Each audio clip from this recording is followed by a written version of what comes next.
For the past couple of days, most of my walks have taken me past the Tha Phae Gate. So I thought today I would venture to one of the corners of the old town wall or canal system.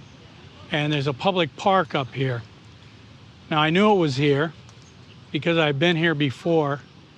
I think on my first visit, but they've made a lot of improvements. This is really a nice place. And there's a lot of trees and shade. So almost any time of the day when you come out here, you're going to find something that's shady.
Behind me, they're playing a game that's called Sepak Takraw in Malaysia. I'm not really sure what it's called in Thai. It may have the same name, but it's a 3-on-3. It reminds, if you're from North America, it reminds you of a volleyball match, except you can't use your hands and there's only 3 people on each side. But they use a rattan ball and they're only allowed to pass it back and forth using their feet. And if you've ever seen this game on television, you know that some of the passes and kicks and whatever you want to call them are quite, let's say, extreme. I can get by pretty good with volleyball, but I think Sepak Takraw has a very, very steep learning curve.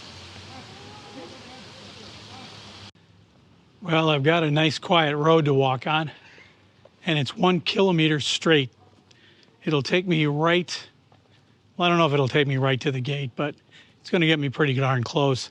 The only problem is it's 11 o'clock in the morning and I'm walking directly into the sun. So for 1,000 meters, it's going to be pretty uncomfortable. I was looking through my analytics with YouTube the other day, and one thing I noticed is that there are a lot of viewers of this channel that are meteorological fans. So that's why I started, or maybe that's why, or maybe that happened after I started giving out the temperature and dew point.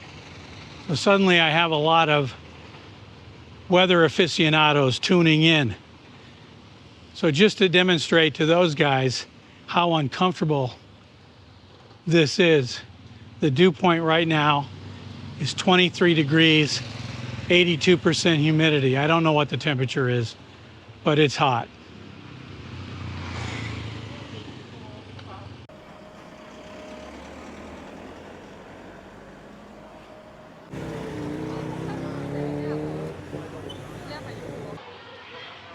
I don't know if you can hear that, but there's a school right to my left here that was just playing music and kids were shouting. Now they're just shouting. But there's a school next to my hotel also. And I think all the music must be part of their physical education classes. Either that or it's a music school, one or the other. I can't imagine otherwise why they would be playing music. And this is Western music. It's not music they make themselves. It's like recordings of popular songs. So I'm thinking it must be something to do with phys ed classes. This is a budget hotel, and the reason I took a picture of it was to show that they have free Wi-Fi. Now, the reason that's going through my head this morning is because yesterday I was making a reservation for my trip home for Christmas time. I'll be spending one night in Boston at the airport, and every hotel that I looked at, well, not every one, I only looked at 3 or 4, had Wi-Fi available for a charge. Now, these are all sort of high-end hotels because of where they are. They're in Boston, they're at the airport. It's hard to find a flea bag hotel near a major airport. But I can't imagine that there are still hotels today that charge people to use Wi-Fi. I mean, come on, guys, let's get serious here. Every hotel has free Wi-Fi. Do you charge for electricity? Do you charge for water? I mean, free Wi-Fi, that's just, you're already charging a premium for the room. You really have to get an extra 10 or 15 bucks for Wi-Fi? Really?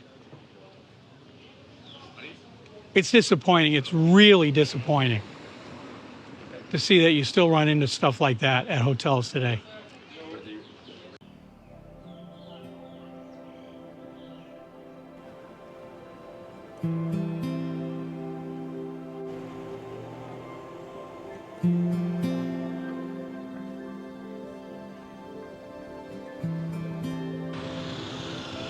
Yeah, I'm going to call it a day and put a lid on this video. It's too hot to be walking and talking. The camera's overheating, plus the battery's running out.